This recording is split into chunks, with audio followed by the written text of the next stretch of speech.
Good evening, everybody. Welcome to the Planning Commission, East Lyme Planning Commission regular meeting for Tuesday, the 9th of March, 2021.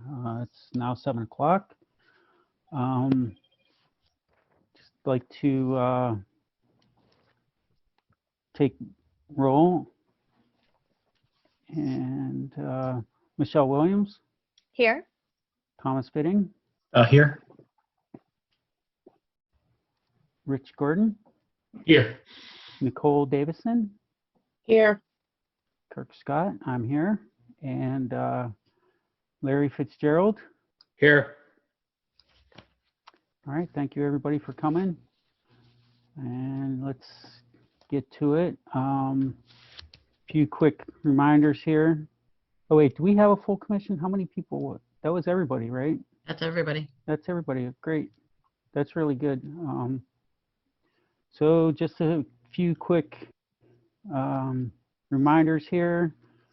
Remember that while unmuted, everybody can hear and see what's going on around you. So that's something to keep in mind while we're in our meeting tonight. And by executive order, everyone must state their name and where they are from prior to speaking. And if you speak during public delegations, if you can send a message to Jen so that she can know who's wanting to speak at delegations, that would be good. And also please wait to be called upon by myself. During each agenda item, only the board and town staff are going to be asked to comment, and the presenters.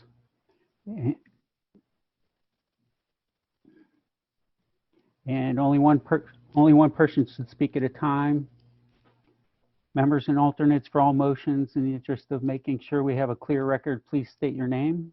Everybody's usually pretty good about that. Only hosts are sharing the screens at this time, and at the end of the meeting is automatically recorded and uploaded to, I think it's up to YouTube, isn't it? I believe. So that brings us to additions to the agenda. Do we have any additions to the agenda, Mr. Gaishel? Yeah, you would have a vacancy, alternate vacancy would be added under new business. Okay, I think that is being taken up by the Board of Selectmen. Yes. Yeah, 30 days. Right. A lot more than that, but yeah. Okay, thank you. On to public delegations. Public delegations is a time where members of the public are invited to speak to the commission about certain matters, issues or concerns related to approved subdivisions, and in-house proposals or general topics of discussion are open for comment. Agenda items, referrals, applications, subject to a decision by the commission, a public hearing, or in litigation may not be discussed, and the members of the commission will not directly answer questions or make comments during public delegations. Is there anyone from the public wishing to speak at public delegations this evening? We actually don't have anybody from the public. We have the applicant and the applicant's representative, and there's no other members. Thank you. So on to reports, communications. I have here on my agenda that there's none received. Zoning rep.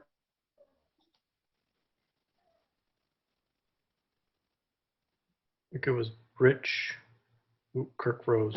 Kirk Rose. Okay, I was at the last zoning meeting as the liaison for planning, and they completed the public hearing on a mixed use facility on Boston Post Road, and it was approved with some adjustments regarding handicap parking. Do you want me to talk about that 10-year to 2-year adjustments on substantial improvements, or do you want to wait till later to talk about that? I think you can report on it, what you heard, and Yeah, They approved the resolution that changed the time period for the substantial improvements and substantial damage on people's property near the water from 10 years to 2 years.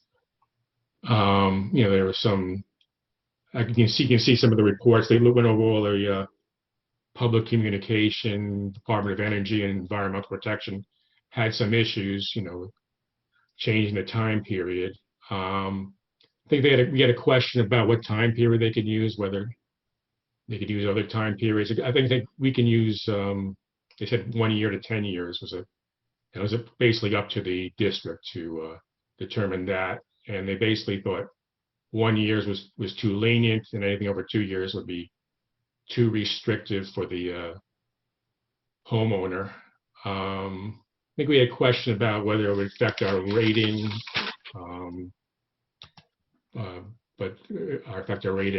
but they said that wouldn't be an issue with approving that. So, they mentioned that other towns had changed it from Stonington had changed it to 1 year, and Waterford had changed it to 2 years.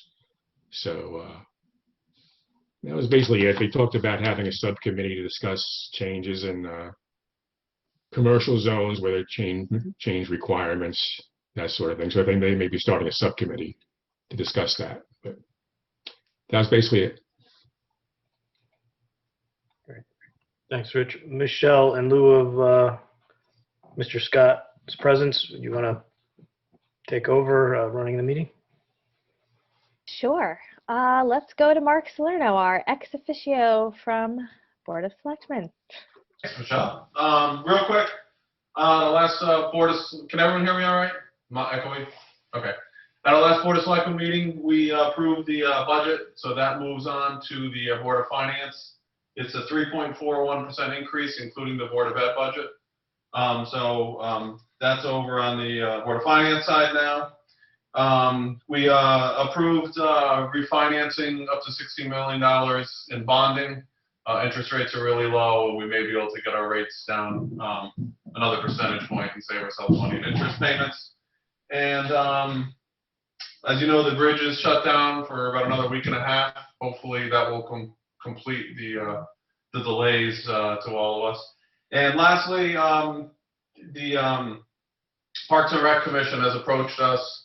They're interested in possibly taking over some of the land up in Darrow Pond for recreational purposes and for managing some of that, as opposed to the town. So there's a subcommittee in Parks and Rec to study that. That's all I have right now. Oh, and the town halls, obviously you already know, I think Jen sent an email out. It's opening up, I think, on the 19th. Is that right? Yes. Okay, I'm getting a hand. Yeah, okay. So hopefully we're slowly moving back to normal. Thanks. Awesome. Thank you, Mark. Thanks, Mark. Thank you, Oh, good, everybody, you're back. for filling in for me. Guess I'm buying a new computer. All right, so let me see if I can pick up where we left off. My Zoom shut down right when we were getting ready to hear from Rich. Did I miss that whole thing? Okay, so as painful as it's going to be for everybody else to go through it again, I have some questions about what happened at that meeting. So, Rich, if you don't mind giving just a slight overview of the last retelling. Sure. So they approved the mixed-use facility on Boston Post Road, Park Post Road, after they've completed the public hearing. They approved there was some adjustments in terms of handicap parking, and they addressed the change from 10 years to 2 years for a text amendment for substantial improvements and substandard damage for property near the water. They approved it. They basically, they said they can go local district can go anywhere from 1 year to 10 years. And they decided at 2 years because they felt 1 year would be too lenient and more than 2 years would be too restrictive for the homeowner. I think they questioned, we questioned whether changing from 10 years to 2 years would affect our rating, and they said that wouldn't be an issue. Let's see. I mean, there were letters. I can see the letters that were sent, the communication that was sent by different groups. Deep had some concerns about the environment issues and whether they might affect maybe people getting financial assistance from the government by changing it, be more restrictive from changing from 10 years to 2 years might cause some issues in terms of people getting financial assistance if they have a flood or something. And they talked about starting a subcommittee to address issues in the commercial district, whether they change zoning requirements. And I think they talked about this, starting that up in the near future. So that was basically it. So a question that I have was our letter that we sent to them, was that read into the record? It was, but they didn't go over it that much, to be honest. It kind of they talked about the rating and the that sort of thing, and that, as I mentioned, that whether we asked if it could be like other years besides the 2-year period, and they said it's up to the local district whether they any year, anything from 1 year to 10 years would be okay, but they decided on 2 years. Okay. And I think Did they have a reason for not postponing it like we were asking them to? I mean, was that even read into the record, or did they even? They did read that? they did read the letter into the record, and along with the other letters, I think that was on the attachment that Jen sent earlier. Terry Donovan read all the letters that we had, but they decided not to continue the public hearing after that. So.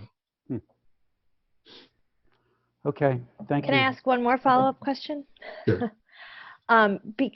This is more of a procedure question that Gary, too, I was hoping you could weigh in on. Because we didn't provide an opinion one way or the other in time for the close of the public hearing on whether or not it supported the plan of conservation and development, does that require the 2/3 majority vote?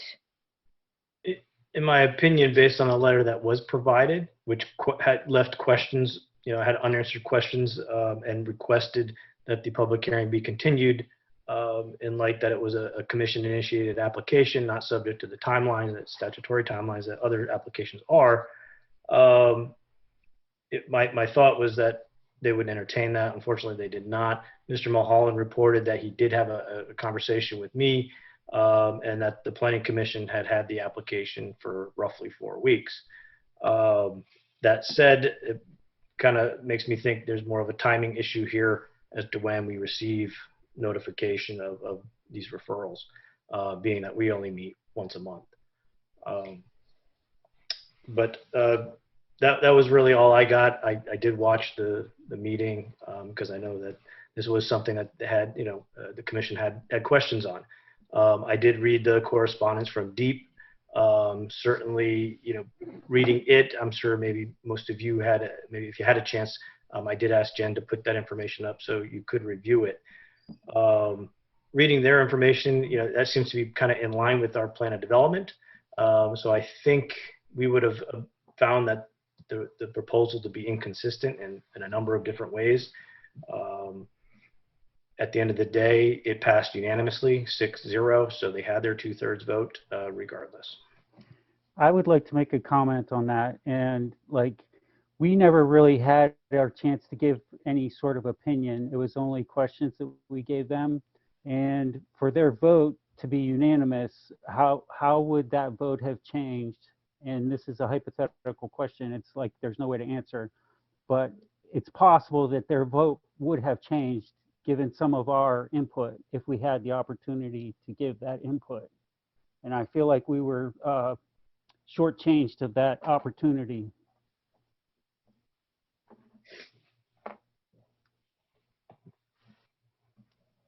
This is Kim Callaghan from the Zoning Commission. If the chair would like me to comment from the Zoning Commission standpoint, I believe I can do that. Yes, please do. So as noted, the Planning Commission letter was read. it was understood by the zoning commission.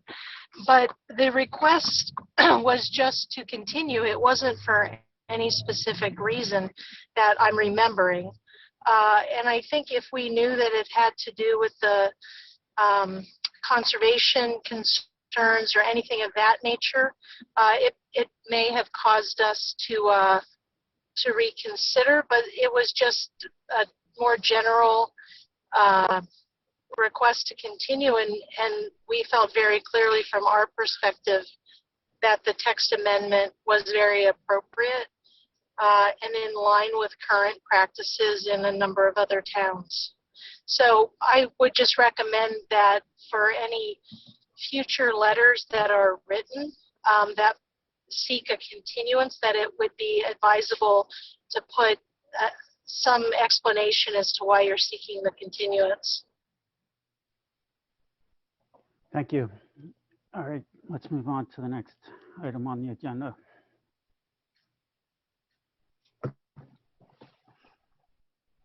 So okay, so Mr. Salerno, I believe, gave his comments. Planning Director, Mr. Gaishel. I don't have much. I'll just report that I attended the Connecticut Bar Association's workshop on land use law this past Saturday. It's very informative. I don't know if any of you got a chance to attend. We had some members from some other commissions that attend that as well. It was a good review of kind of the existing statutes and what's required.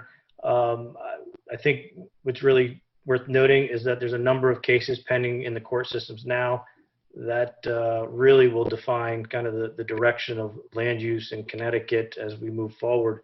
But until those are decided, because we all wait patiently now. So really, it's just a waiting game. The Bar Association is hoping that when they present in the next 2 years, that many of those cases will be completed. It's kind of the sense that I got from the workshop. But other than that, that's all I have at this time. Thank you, Mr. Gaishel. Subcommittees, Ms. Williams.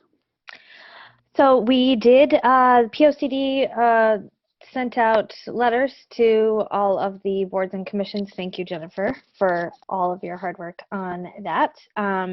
Asking to be placed on their agendas so that we can go through the updates and what might apply to each board or commission. We got our first taker, and on Thursday I will be headed over to Parks and Rec. So if anyone wants to sign on, of course, open meeting, but consider this an invitation from me also to be there. But I'll plan to go through the Parks and Rec section, the recommendations that would apply to Parks and Rec, and also just get their feedback and questions and have a kind of just an introductory hello meeting on how the POCD would impact them.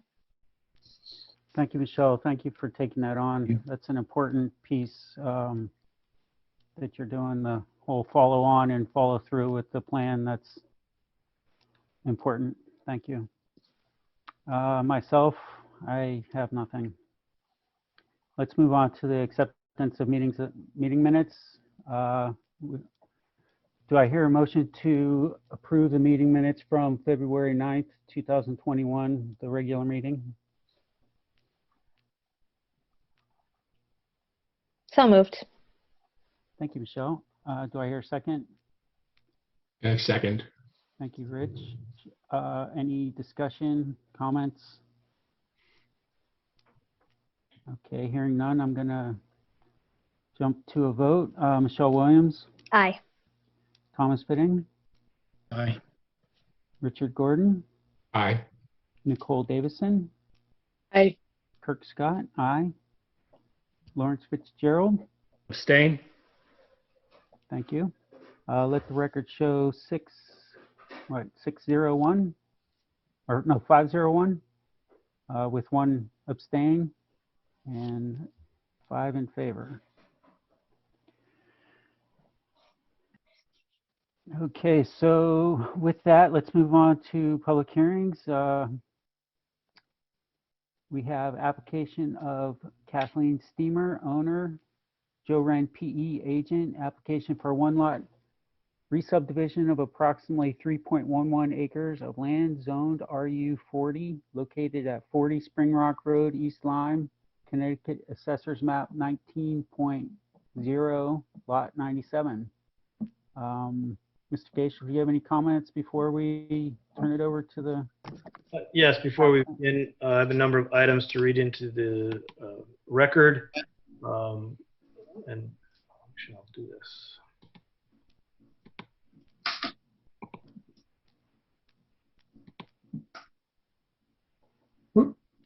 Okay, there we go.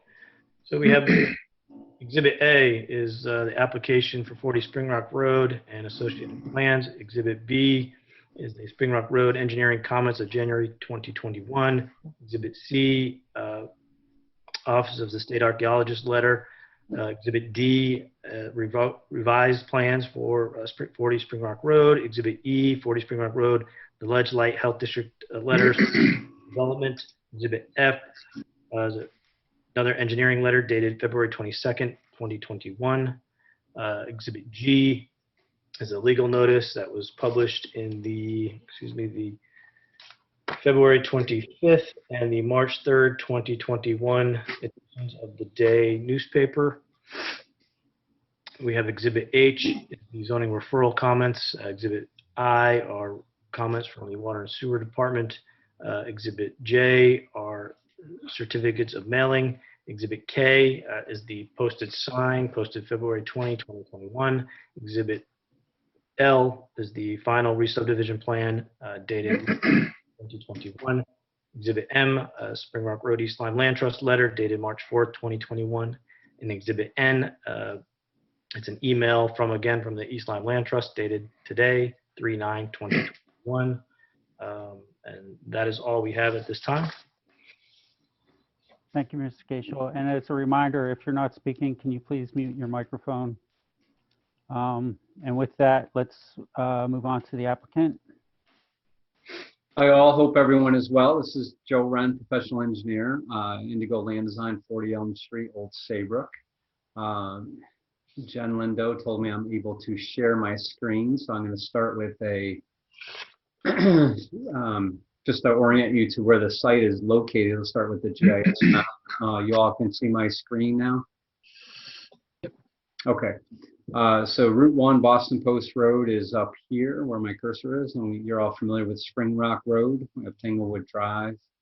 Coming around this curve, 40 Spring Rock Road is highlighted in red. There's an access strip for the East Lyme Land Trust that goes along the north edge of the property here and opens up to a very large contiguous piece of East Lyme Land Trust open space, which is this parcel. And then connects to other open spaces as well, but it's 70 acres or so. Since this is a public hearing, as Gary mentioned in the exhibits, we did do the certificate of mailing within the allotted days, the allotted time frame. We also did post the 4x4 sign on the property on February 20th, which was 17 or so days ago. So before the 15 days that's required. And that exhibit is actually a photograph of the sign after it was posted, just for evidence with a timestamp on there. So we have that, and all the mailings went out via certificate of mailing to all the abutters within the proper distance and within the proper time frame. It is a one-lot re-subdivision. Sometimes this gets confusing because it's currently one lot and we're creating two. So we say one lot re-subdivision because we're creating one new lot. So if you can see, I'm going to switch over so you can see the site plan. And zoom in a little bit, zoom out. So the entire property is about 3.1 acres. You can see the outer property line. There are wetlands to the east just off of the property. The strip for the East Lyme Land Trust is here, 25 feet wide, goes right along the north edge as we showed you on the GIS. And then that contiguous piece, contiguous to that 25-foot strip, goes all around to the east. So this land is abutted on two sides by the East Lyme Land Trust property. to the south by a private property, and then on the other side of that land, the East Lyme Land Trust strip, there's another private property, excuse me, and also across the street, other private properties. So presently, this is all one single lot. The existing house is here with the driveway out to Spring Rock. There is an in-ground pool in the backyard. Septic system is in the front yard. What's being proposed is to create this flag lot. It meets all of the zoning criteria, meets all of the East Lyme subdivision regulations. We show a conceptual house at this location, a possible driveway that would match up with the driveway of the existing house, and there would be an easement in favor of the front lot over this portion of the land, of course. The utilities would come up the driveway, the water and the power telephone cable would come up and connect into the home. We show a primary and a reserve septic system, all the clearing limits all the way around. We do have, at the time we were preparing this map, it was a 100-foot inland wetland buffer, so that was this line.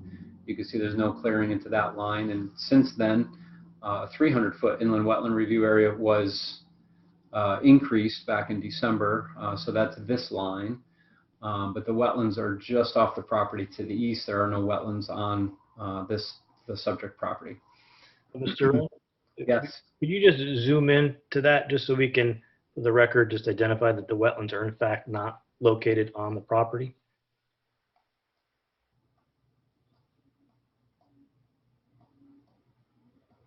So it gets awfully close, but it was probably designed this way when they originally did the subdivision to keep all of the wetlands on the open space, and it's still like that today. So you can see here's the property corner right by wetland flag 9, just to the east, all the way up. Wetland 4 and 6 get in tight to the property line, but they're just off, and then it starts to veer away as we get up to the northern property corner, all the way through wetland flag 1.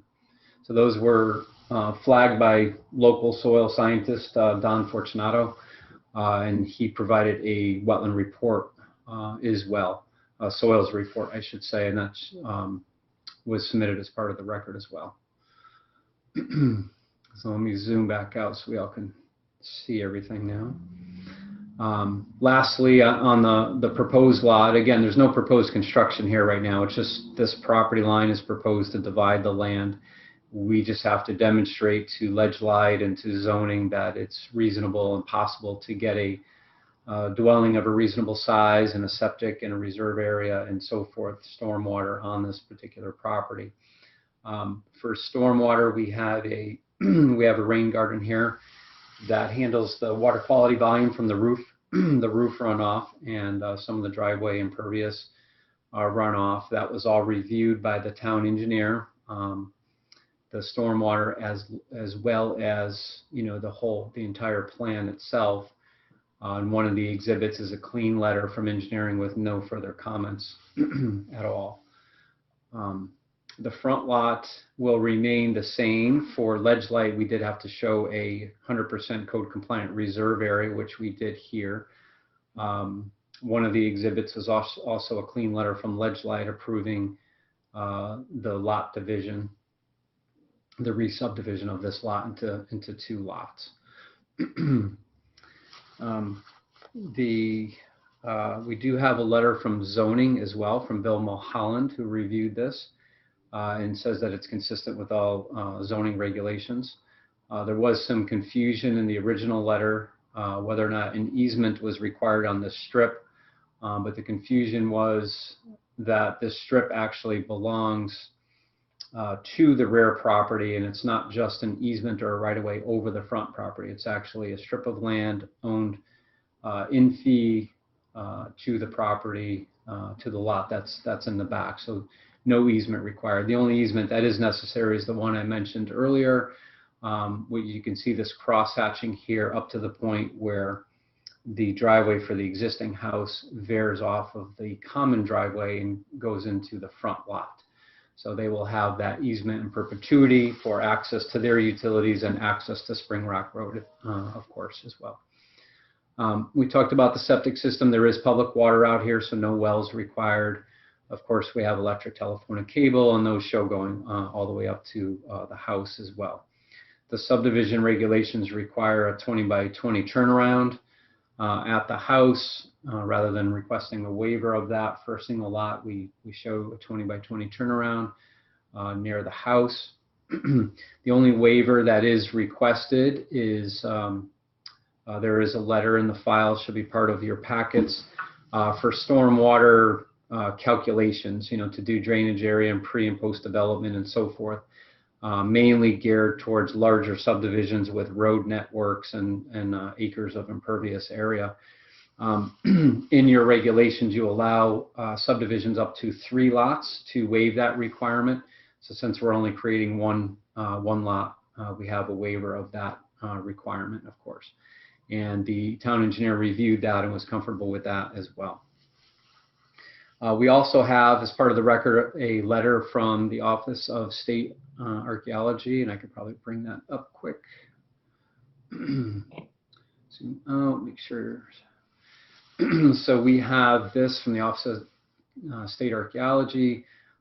Just to paraphrase, probably she goes through some detail here, viewing the historic maps and the soil maps and so forth. The last paragraph summarizes it, and it just says, due to the presence of poorly to moderately drained soils and relatively shallow water table in the project area, the proposed re-subdivision and development of the property at 40 Spring Rock Road is unlikely to impact buried archaeological resources. Therefore, OSA determined that it is not necessary to conduct an archaeological survey prior to development. And that was authored by Sarah Sportman, PhD, Office of State Archaeology. We have the approval letter from Ledgelight. We have the approval letter from the engineer. Since there's no outstanding concerns, I wasn't planning on bringing those up. I can if you wish to discuss anything, but there are no outstanding items. I already went over the waiver request. And yesterday, we received a letter that's also one of the exhibits from the East Lyme Land Trust. And that letter, let's see if I have that letter or not. I don't have that letter up right now, but essentially that letter was not supportive of the 1/3 acre that we were dedicating or donating to the East Lyme Land Trust. I'm going to bounce back to the site plan really quick just so I can show you where that is. So if you all can see the site plan again, this hatched area all the way to the east by the wetlands of the back lot is, you can see here, proposed open space to be dedicated to East Lyme Land Trust. The area is 0.31 acres. Remember, the total area of the land is 3.1 acres, so we're required to donate 10%. We thought that it was, obviously made a lot of sense since we have East Lyme Land Trust here. We have East Lyme Land Trust here with a large contiguous piece, that it would make sense to donate this piece to them just to add to what they already have. When they reviewed this, obviously they were confused by the map, reading the map. They didn't understand that they owned on 2 sides and a large contiguous here. So the letter, I think it's the first paragraph on the second page, says a standalone, a 1/3 acre standalone parcel. So they were thinking that this was just going to be an isolated 1/3 acre that they could never access or do anything with. So they were not supportive of the open space. So today I was able to, after a few tries, I was able to contact Ron. I'm not sure how to pronounce his last name, Lux or Lux. I was able, thank you. I was able to contact Ron today, and we had a nice conversation. I did explain to him what I just explained to you about it being contiguous to this open space, and he was kind enough to send an email, which is now, I'll share it on my screen, and which is now one of the exhibits, one of the last exhibits on the list. And I'll just read this because it's very, very brief. And again, from the president of East Lyme Land Trust, thank you for taking the time to clarify the plan. We did not know that this parcel adjoined property that was already owned by the East Lyme Land Trust. based on the new information, we would have no problem accepting your proposal. Signed by Ron, President East Lyme Land Trust. So they clearly thought it was just an isolated parcel, and since we clarified with them that it was contiguous to their other land, again, he says no problem accepting the proposal of dedicating that, just making their large piece a little bit bigger. Let's see. And lastly, just overall, the proposal meets all the zoning regulations, meets all the subdivision regulations. The only waiver that we're asking for, again, is that one, that your regulations allow us the opportunity to, for 1 to 3 lots of the stormwater computations, and that was cleared through the engineer as well. So at this time, I know Barry and Kathy Steamer, the landowners and applicant, they're online. If you have any questions for them or for me, we'd be happy to entertain.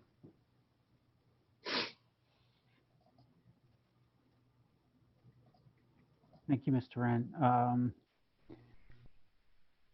Let's see, I think, do we say nobody from the public was here to speak tonight? There are members of the public that are here now, but For this? yeah, Joe, I would need you to turn off your screen share just because I can't see. Thank you.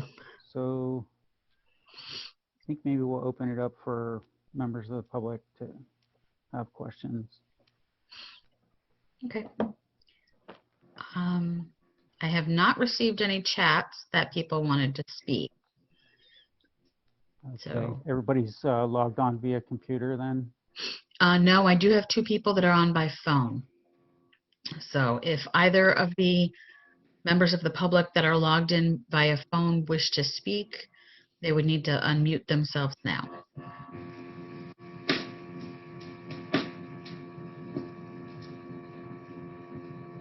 Okay, well. You may want to give them a minute, only because I know sometimes on the phone it takes a minute. Okay, we'll give them a minute. While we're waiting for them, did anybody from the planning commission have any questions or comments or anything that they would like clarification on? I do. It's Barbara Johnston. Hello? Go ahead, Barbara. Okay, you can hear me.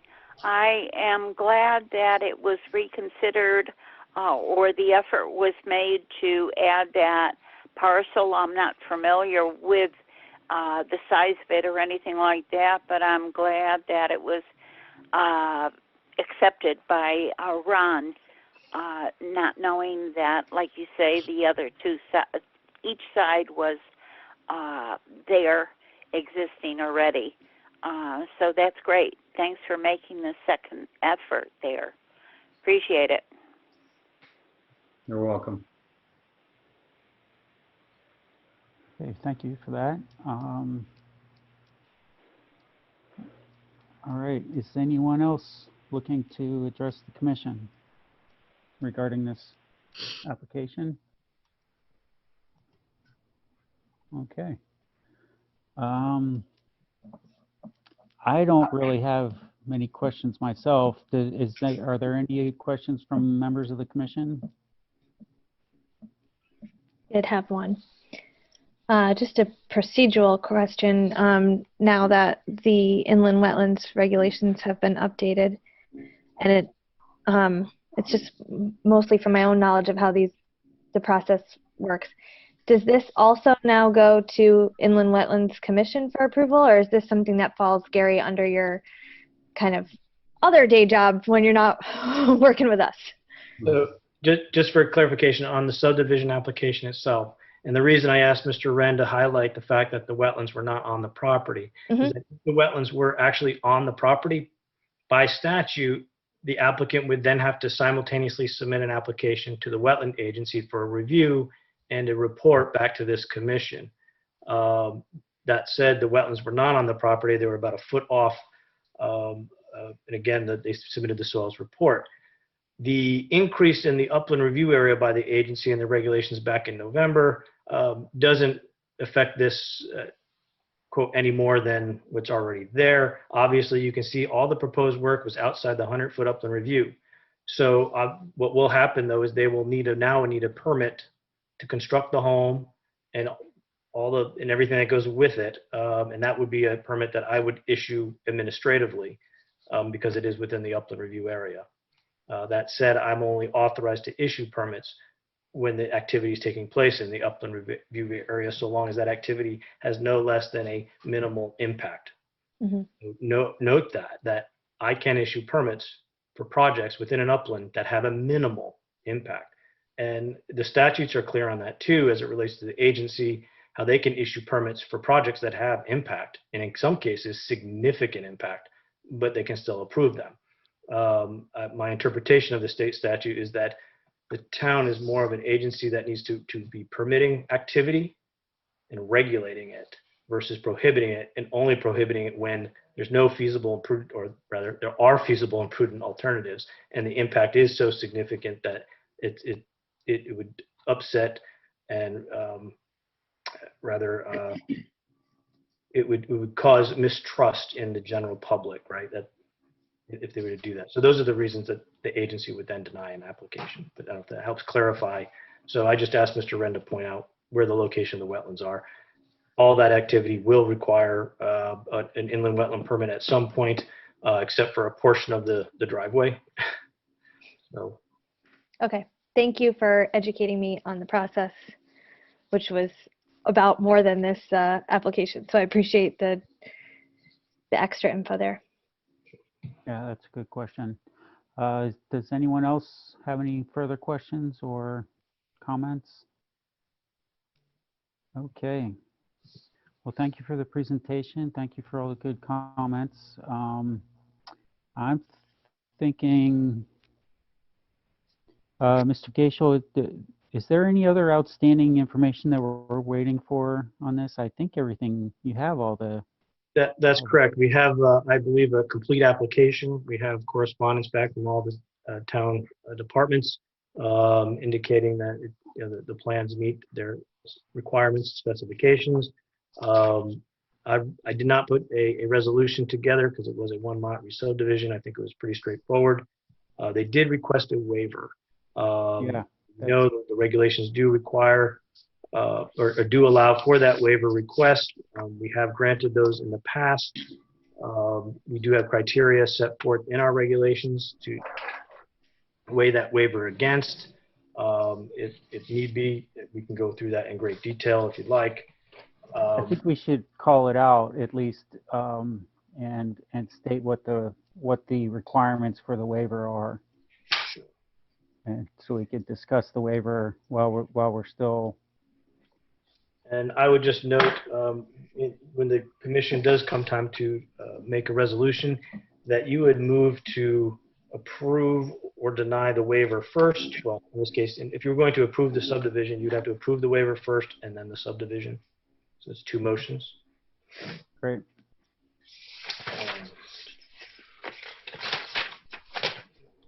Okay, section 4-12 of the regulations require that the following conditions be met, and that one, that the waiver has been requested in writing by the applicant in the application submission, which it was. Two, the property for which the waiver is sought is affected by conditions which affect the property and are not generally applicable to other land in the area. In this particular case, it's a 3-acre lot. I don't know that there are specific conditions that affect this one as opposed to others. What I would note, though, is that the lot was created prior to the enactment of the regulation itself, the stormwater regs as we have them back in 2008 is when. So in that regard, the site never had a chance necessarily to meet the current reg. But that said, obviously the engineers reviewed it. I think what I'm trying to say is that they could actually propose a detention pond. In this case, they only need a rain garden. The volume that they're creating is very minimal. So I don't know if that's, really speaks to that there's a unique characteristic about the land itself. What is unique is that there are wetlands to the east, and that would be kind of, maybe something to note in terms of a physical feature or something to that effect. I think item 2 runs into item 3, physical features if the property or its location cause exceptional difficulty or unusual hardship in meeting the requirements of the regs. I think if you look at the regulation itself, it really is not speaking to any specific unusual hardship. It's just saying that if you propose less than 3 lots, you can waive this because we can accommodate for the stormwater on the site. Number 4 is granting of the waiver will not have a significantly adverse effect upon adjacent property, the environment, or the public health and safety. I believe that the stormwater design as designed by Mr. Wren and reviewed by Mr. Benny, and as indicated by Mr. Benny's memo, will not exacerbate downstream flooding or create a public health or safety nuisance. Item 6, where it is proposed to vary any engineering standard contained in these regulations, a report from the town engineer has been requested and considered by the commission. I would point back again to Mr. Benny's memo of February 22nd. And then item 7 here is the requested waiver is the minimum deviation from the requirements of these regulations necessary to permit subdivision of subject land. And I would argue that I think it is the minimum deviation from the regs. Thank you, Mr. Gaishel. So it sounds like we meet the requirements for a waiver. Does anyone on the commission have any questions or concerns about the waiver that we could clear up now?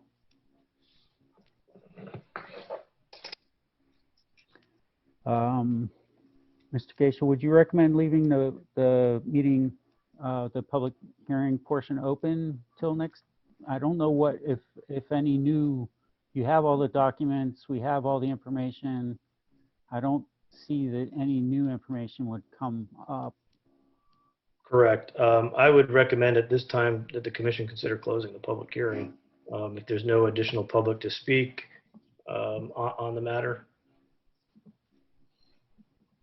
Yeah, I'm not seeing anybody in the text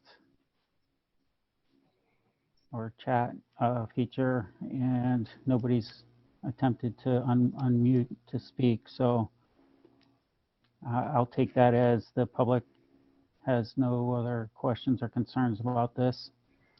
I'd be looking for a motion to close the public hearing. I'll move to close the public hearing.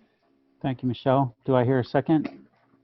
Second, Lawrence Fitzgerald.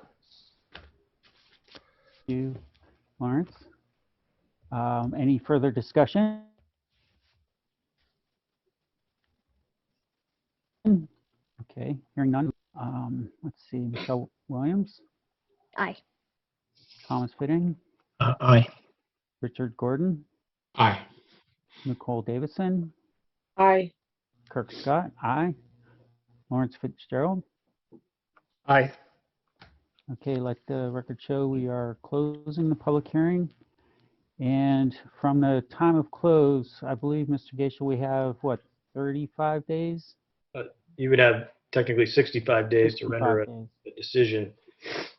Well, that would give us plenty of time to draft a good motion and come to a conclusion. It would give be ample time. I don't know, the commission certainly, with the public hearing closed, can certainly deliberate on this, and if they're so inclined, they could pass a motion tonight. But if you'd like, I'd be happy to write one for you.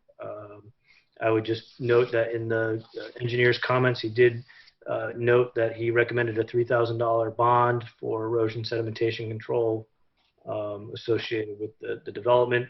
So that would be just a condition. That's typically a standard condition, require erosion sedimentation control bond. But other than that, I don't really foresee any other conditions. I would, although thinking there's the easement that is required for the driveway, we would need to see that document. So that would be, that language would look like, submit the driveway easement and to the satisfaction of the town attorney and the planning commission, that type of a thing as a condition.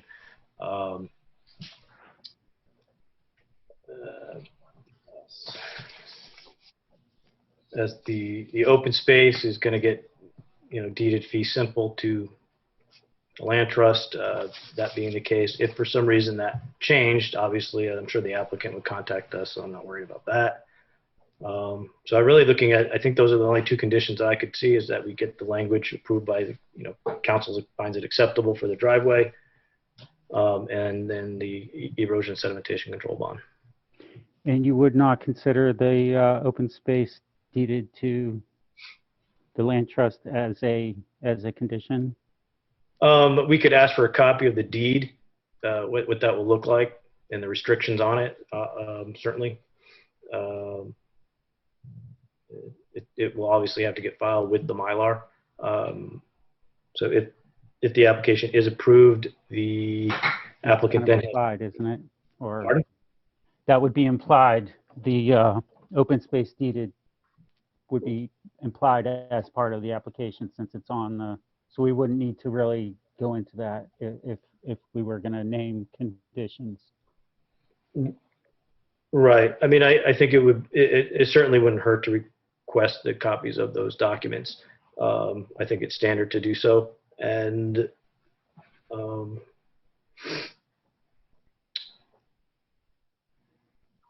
else? And all this would be, all these, our motion for this would be, it would be after we consider the waiver. Technically, yes, you would Yeah. make. Do we have a copy of the waiver that in our packets, I think? It was at the end of the application documents in Exhibit A. All right. Do you want to read it? Yeah, I think I want to read it. I could probably find it if.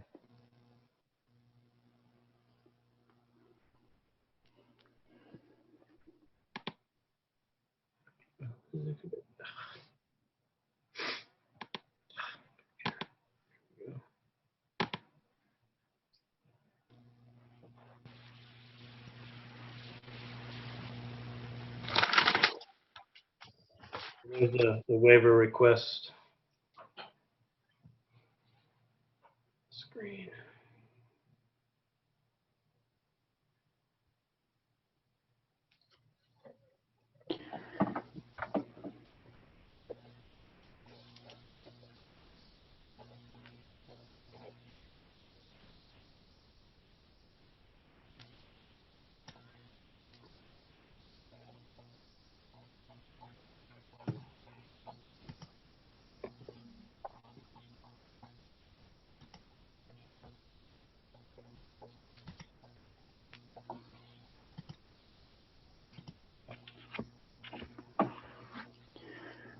Okay, the waiver seems pretty straightforward to me. Do I hear a motion to accept the waiver from section 6.8 Stormwater Management Plan as described in the document from Indigo Land Design dated February 12, 2021?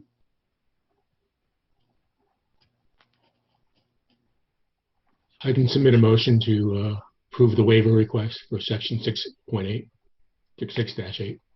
Thank you, Mr. Gordon. Do I hear a second?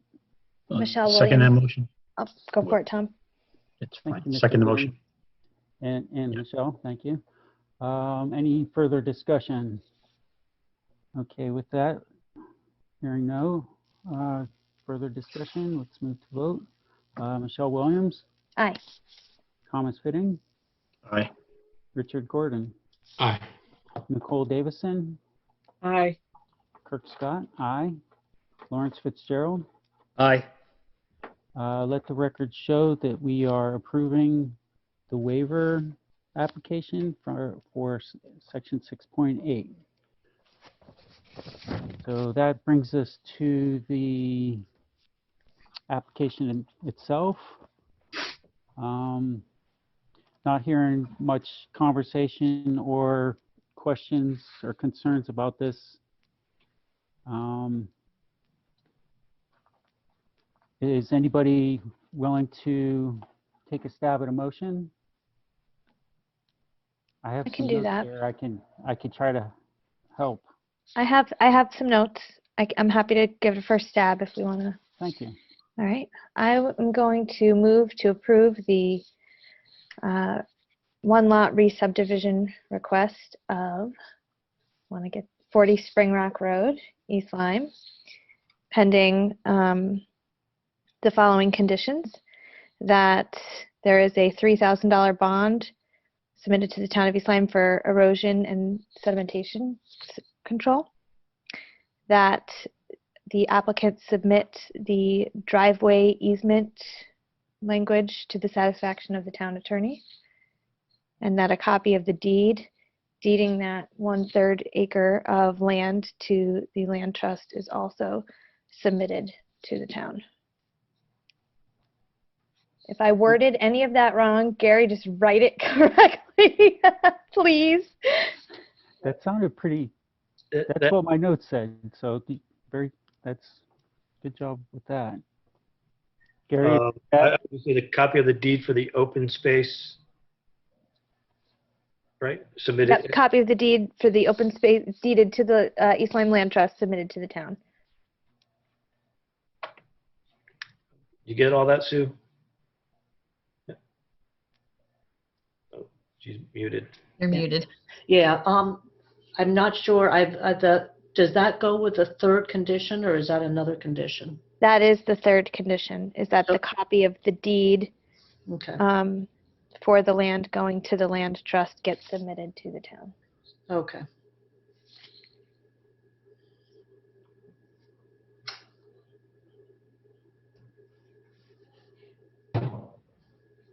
Okay. great, thank you for the motion. Do we want to hear the motion repeated, or does someone just want to let us have a second? Do I hear a second? I have a question. This is Kathleen Steamer. Okay. I'm sorry, but, so I think you're out of public hearing, right? Yeah, we are out of public hearing. Yeah, so I think, yeah, unfortunately, as part of procedure, I think I can't introduce any new questions or information, which I'm afraid your question might do. So I'm sorry, I don't mean to like stifle you, but as a matter of procedure, I think we're just going to press on with the second of the motion. Do I hear a second? I second. Nicole Davison. Thank you, Nicole. Any further discussion from members of the commission? Okay, hearing none, I'm going to move to vote. And Michelle Williams, Aye. Thomas Fitting. Did we lose Thomas, Mr. Fitting? Aye. Oh, thank you. Sorry. Gordon, Aye. Nicole Davison, Aye. Kirk Scott, aye. Lawrence Fitzgerald. Aye. Okay, let the record show that the application for that this application passed 600. Thank you, everyone, for that. Thank you all. Be Yeah. well. Yeah, you too. Thank you. Have a Thank good you. night. Thank you. Good night. Thank you. Aye. Have a good night. Okay, so onward to zoning referrals. I don't really want to talk about this one, right? And it's already a moot point. Does anyone want to have any discussion about this? Yeah, me neither. Okay, municipal referrals. I think this one was withdrawn. If I saw the last We have a municipal referral to the town of East Lyme for the sale of Mossley Lane between Great White Way and Hemingway Road to the Old Lyme Black Point Association on behalf of the residents. Where did I see that? Mr. Gaishel, can you help me remember or tell me if I'm wrong? I think. It's So a this, test. yeah, so this was withdrawn. I guess Okay. back sometime last year, the Old Black Point Association, Beach Association, they came to us wanting to acquire Mosley Lane because they wanted to do some improvements to their tennis courts and the available facilities. That said, they approached the Board of Selectmen, and I guess it kind of failed there. There were many hoops to go through, I guess. I don't know all the details, but it never went forward with the Board of Selectmen. And I received correspondence just the other day from Sandy Anderson, Mark's secretary there, that the matter's been withdrawn. So. Okay, well, that's easy. All right, well, onward. All right, so old business is the bylaws. We received, and I'd like to thank the town staff for putting together an update to our bylaws. I read the first probably 2/3 of it. Mr. Gaishel, do you feel like you could give us in a nutshell, kind of high level view of the changes? No? I don't have a copy with me. I'm gonna have to defer to the online version. Okay, so, all right, well, the highlights that I saw were that, and maybe you can jump in and kind of steer me when I start going off course here. The highlights that I saw were that we were adding a vice chair, or was that, I don't remember there being a vice chair before. No, there wasn't, but I thought it would be in keeping with the wetland agency. They have a chair, vice chair, and a secretary. That's what they have, a secretary. Yeah. At the end of the day, though, I think as I thought about what your comments were, was to really, how we're doing business. And I think how we do business is with this, a chair and a vice chair, and we call it a day. And then those duties really have been kind of shifted from the commission of early years on, many years ago, where now you have a planner and staff like Jen to pick up these things and myself. So. I think most of those changes kind of reflect some of that. Mm-hmm. So you could, if you don't want the secretary, you don't have to. Well, we like having a secretary. I love seeing my name on stuff. No, just kidding.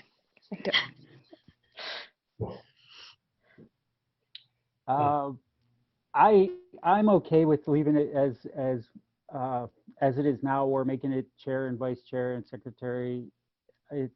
I'm okay either way. I think it is good to have a chain of command. If the chairman is out, then someone else steps up to take their place. I'm okay with that. And what was the other change? I don't know. Did anyone else have any observations or things that they would like to point out?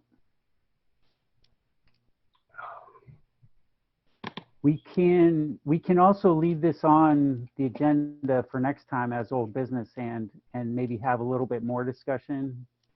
Maybe I'll get to the last third of the document.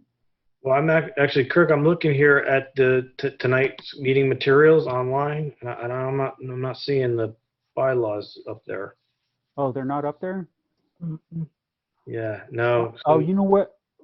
Oh, so we probably shouldn't even be talking about them if they're not. Yeah, we're gonna have to leave it on for next time, and I can post the. All right, let's take no action then, and this will give me an opportunity to read the last third. So that's good. Okay. Thank you very much for putting that together. I appreciate that, as do we all. And new business, there's none. And at 8:04, I'm on the final item of the agenda. Do I hear a motion to adjourn? So moved. Lawrence Fitzgerald. Thank you, Lawrence Fitzgerald. Thank you. Do I hear a second? Second, Richard Gordon. Richard Gordon, thank you. Any further discussion? Nope. Okay. Let's move to vote for adjournment. Michelle Williams, Aye. Thomas Fitting, Aye. Richard Gordon, Aye. Nicole Davison, Aye. Kirk Scott, aye. Lawrence Fitzgerald. Aye. All right. Was that 600 or did I? Yeah. Everybody answered, right? Yeah, Okay. every answer. All right. Have a good night, everybody. Meeting adjourned. Time is 8:05.